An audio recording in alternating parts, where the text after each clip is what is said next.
গত কয়েকদিন ধরেই টুইটার বা এক্সে একটা গুজব চলছে। আমাদের আজকের ভিডিওতে সেই টপিক নিয়ে চলুন একটু বিস্তারিত আলোচনা করা যাক। গুজবটা আসলে কি নিয়ে?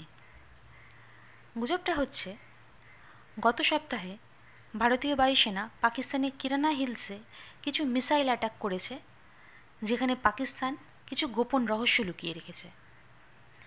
আমাদের আজকের এই ভিডিওতে সেই গুজবের সত্য অনুসন্ধান করার চেষ্টা করব আমরা।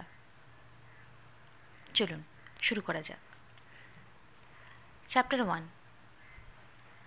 আজ থেকে 7 বছর আগে একটি আর্টিকেল বেরিয়েছিল দ্য প্রিন্ট কাগজে।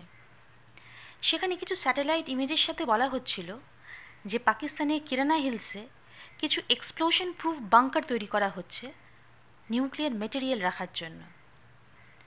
আর্টিকেলটা লিখেছিলেন ভারতীয় সেনার এক কর্নেল বিনায়ক ভাট, যিনি দীর্ঘদিন ইন্টেলের কাজে যুক্ত ছিলেন।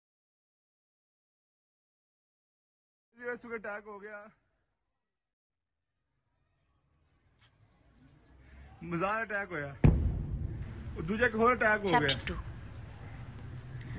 9 মেতে টুইটার বা এক্সে কিছু ভিডিও ভাইরাল হলো, যেখানে আনভেরিফাইড ভাবে বলা হয় যে কিরানা হিলসে মিসাইল পড়েছে। সেরকমই একটি ভিডিও এখানে দেওয়া থাকবে।